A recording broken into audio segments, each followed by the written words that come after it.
Welcome to a new edition and what we call a continuation of the topic Museums and Cultural Heritage, the Public Relations Perspective. Today, we are going to move forward. Of course, last week we talked about how our museums, monuments, and also cultural artifacts were not given the pride of place. But this week, we're going to look at the future. What plan, what blueprint do we have to enable us to sustain these museums, the monuments, and the like? Nigeria is a rich country culturally, and of course we should be proud of what we have. I still have this week architect Olali Yusuf. He's from the Moshood Abiola Polytechnic, Abeokuta. You're welcome. Thank you very much, sir. And the great sculptor, the national treasurer of the Sculptors Association of Nigeria, in person of Dr. Kennedy Badaro. You're welcome, sir. Thank you very much. Thanks for your contribution last week. Thank you, sir. Well. And I also appreciate the museum ambassador, the philatelist, and a member of Legacy 95 of the Nigeria Railway Corporation. Of course, the man who is also standing here should present the public relations view, and now it should go in fostering, promoting, and communicating to the right publics on this cultural issue. Mr. Tailani, you're welcome. Thank you very much, and thanks for sensitizing us those who are within, so that we can also leverage on sensitizing those who are outside. That's our duty. We have no choice. Today is said to be yesterday's tomorrow. Okay, that's good. We need to move forward in thoughts and conduct as to how best to create a kind of generational baton, in which case we exchange from the old to the present and to also look out for the future of these things. But it needs a lot of public relations strategies. It needs a lot of collaboration. Government cannot do it alone. If members of the public don't go to our museums or to the Gallery of Arts, they don't attend art exhibitions, they will not get to have the beauty or get to know the beauty that is inherent in this, our cultural environment. They will not be able to appreciate. But now, with this kind of public sensitization, with this kind of collaboration and interconnectedness with people of like mind, you will see that we'll be able to make best of that situation. Because currently, I would say the situation is not too encouraging, but it can be better. And this is why we need to look out for getting the general public, getting the media, getting the government stakeholders to be interested in this heritage thing. Because without your culture, you amount to nothing. You cannot be respected anywhere. By the time you get out of Nigeria, you will see that in whatever country you go, you see how they showcase how they have been living in their environment through aesthetics of buildings, through aesthetics of works of art, and they pride in our works of art. That's why many of these things just one way or the other find outlets to all these places. But let me quickly ask you, because you are a museum enthusiast, you are a promoter of museum and its activities. What has been the level of engagement when you talk of museums nationally and in the states? We see no level of activities in the states. What have you to say on that? Yep. I would say in Lagos State, they are getting very much interested in having the collation of their various museums. And just about April or May, the Commissioner for Tourism and Culture went round a number of museums in Lagos. Though they went to certain places like Oshodi, this new, but then a number of museums and places that had been demolished before. In Ilujoba, that's a place in Lagos which we even have somebody from Netherlands who did a fantastic research. They went around the Brazilian buildings. They are interested in seeing to how they can propagate this beauty of museum and how people should get to appreciate them as part of tourist centers in the state. But at the national level now, I could see recently the United States Consulate fraternized with the National Commission for Museum and Monuments and built a relaxation point there at the National Museum at Onikon. You need to be there. But there you will see, you are able to study encyclopedia of what America is. America really projected itself there. If we can learn from that, we will also go to so many nations and have such collaboration to showcase. Thank you very much. That is talking about the town.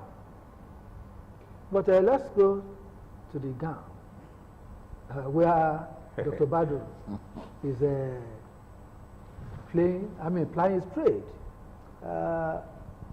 How have you been able to imbibe the culture of cultural heritage and advancement in our youth? That is one. How have you been organizing the youth in ensuring the sustenance of these values? Thank you very much. I sympathize with the youth of Nigeria today. When we were their age, we never had so many distractions. The youth of Nigeria today are faced with so many distractions. The internet, the mobile thing, everything there. The value system of our youth is quite different now. They will ask you, how long do you want to be working on artwork before you make your money? When you can stay in the place and do some little things and you receive your allowance. But I tell you, all is not lost. I have been a teacher all my life, and I'm proud to be a teacher. Very proud. So, and I've been able to study the different approaches that we can use. If you coerce the youth of nowadays, you may not get results.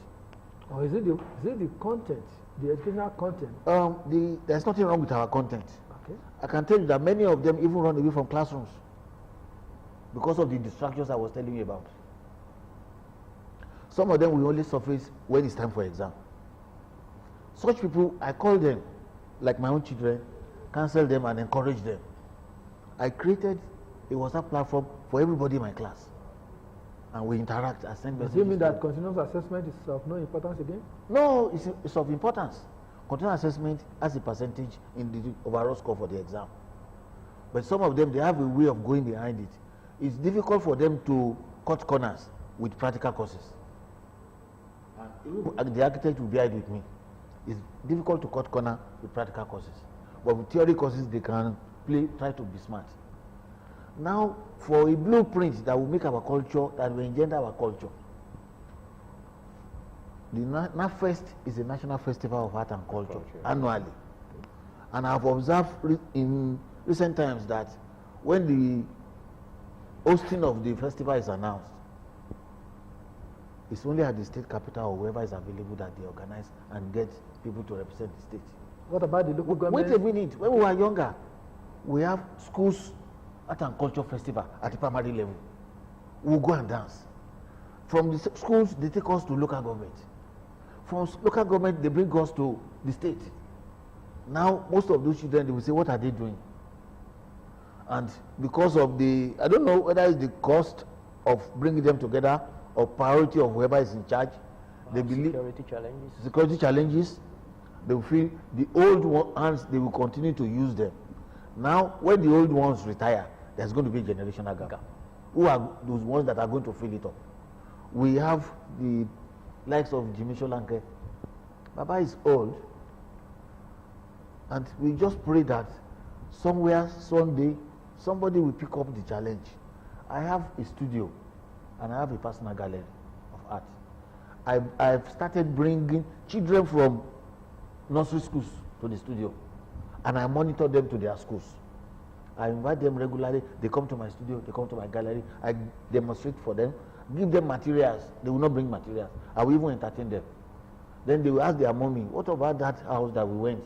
We want to go again. Even in my church, there are a group of families that will say, Oga, we are bringing 10 children to your house for art practical. I say, no problem, bring them. Those ones will go and tell their friends, the next time I have population explosion. We have to take initiatives. Like my brother said, Mr. Taiwo, government cannot do it alone. What I am doing, I know I'm getting result. The result may not be too feasible now, but by the time the maturity comes, everybody will ask questions. Where have you been? How did you manage to get these children? Catch them young. When you want to encourage children, there are things that excite them that you must place on the table. But when you don't engage them creatively, they will go and engage themselves anyhow they like. That's why I said distractions are numerous in the present day Nigeria for youth. Well, architect. Yes, sir. Because you can see them talking from live situation issues. Of course, you are part of the professional bodies that come up with what we know as structures or designs. Yes. And despite the government control, we also want to know how has your professional body been impacting knowledge in the area of sustaining our values? Thank you very much, sir. There have been these deliberate attempts to organize programs that will bring in, especially the youth, to be aware of what we are doing as architectural bodies. I can tell you that there's a body, sometime last year around November, the Nigerian Institute of Architects organized its biennial conference, and at that conference, students were invited, and they were allowed to bring in their works, and renowned architects were able to also guide them on how to infuse some of these things that we're talking about, things that will depict what we are and who we are as a people. There's also this body, the Association of Nigerian Chartered Architects. They have what they call the student ecosystem, because if, as Dr. Badu said, if we allow this gap to continue widening, there's going to be a very big problem for us in the system, because we won't have people that will be taking over from the older generation that have benefited from the knowledge that some of us have also benefited from. So we have some deliberate moves that have been done, and with this current generation of youths that we have, they are more interested in what they see than reading. So we also have to be very deliberate in making most of these things that we're talking about to be visual to them. Take, for example, in Ogun State alone, we have so many museums that we have not captured. I am aware of the Ibat Ogunde Museum, which is an in-situ museum. Probably there. It is there. That museum, they are not aware. The museum is actually in his house, in his private residence in Ososade. Yes. And they have these dioramas within a room where they depicted a scene of Aye, one of the old frames of Ibat Ogunde. So when you get into that room, you get to understand what he was trying to pass across as a message. And these are some of the cultural things that we have. Within the Ojudioba Arena in Ijebu-Ode, there's a museum there, a museum that depicts the cultural realities of the Ijebu people. Shubomi Balogun has a private royal museum in Ijebu-Ode. So I think what we actually need is advocacy. Making so much noise. Maybe the media has a very strong role to play. No doubt about it. In depicting all these things that we're talking about, because most people are not aware of what we have. They are not aware. But as professional bodies, we are also trying our best to see how we can make the youth to see that there's a need for us to infuse our culture in whatever architectural styles that we want to bring forth. Mr. Lani, yes. how much of cultural exchange and extension programs nowadays? I ask that because I remember the Brazilians will come to Nigeria to partner on certain things. I remember even on philately, you see countries coming to Nigeria to exchange ideas and complement each other on developments in a particular nation, and that helps in mutual growth. Yeah, you see, there is always that intercultural exchange and collaboration. I was privileged to give a guest talk on Owambe, a Yoruba cultural wedding in Howard University. At the end of the guest talk, and we played Aefele, you could see the way and manner those Oyinbos. And in fact, when you go to many of our museums in Nigeria, you either see the school children or the Oyinbos coming. But when we start going out too, to have that impression of superiority of our culture, you'll be able to market your culture. But the moment there is that gap of inferiority, then you will feel that it's only whatever comes from them that is everything. But now you will see, because our ancestors and artifacts have been able to represent us in many of these countries, France, Germany, America. And those are things so cherished. I have a friend who retired as a director from the British Museum from Lagos State. You will see that whenever he was talking any forum that he was privileged to be, he will always encourage what we are saying now. So there should be that intercultural exchange from within the country and outside the country. That will help us get through. And then some of these big companies, corporate organizations, should see it as part and parcel of their corporate social responsibility to help Nigeria to showcase its heritage outside the country. Finally, from this aspect, I think recently we got to know that Nigeria will be hosting the United Nations city or something bordering on tourism sometimes in November. Yes, this is an avenue for Nigeria to let the other parts of the world get to appreciate us. Take them round. It's not a matter of just delivering papers this time around, but let them have visitations to a number of sites that that they will cherish and appreciate us better. Dr. Badaro, I'm amused. I'm probably wondering what is the inherent benefit. I mean, talking contemporarily now, I could see some nationals getting to understand Yoruba culture, traditional ways, and even speaking the language. What does that mean to us? How rich is Nigerian culture?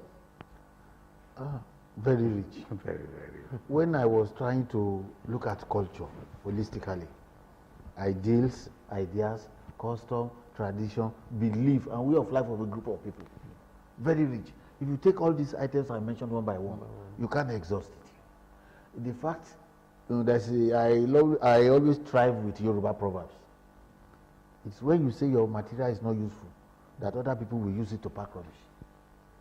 If at our level we are carrying our culture the way we are supposed to carry it, I'm proudly an artist, and nobody can take that away from me. I can see that, even your attire. Even your attire is So, so but the fact fascinating. remains that how many people in my category, in my age, in my profession also, I'm sorry to say that, will be that bold. All is not lost. We have to go back to the basics. Let's start from individual homes.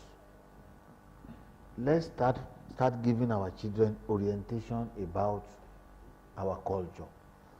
In those days, moonlight story is there. Okay. We gather at the city square or the house of the elder in the community. They will tell us stories. While we are there, we will understand how they do things.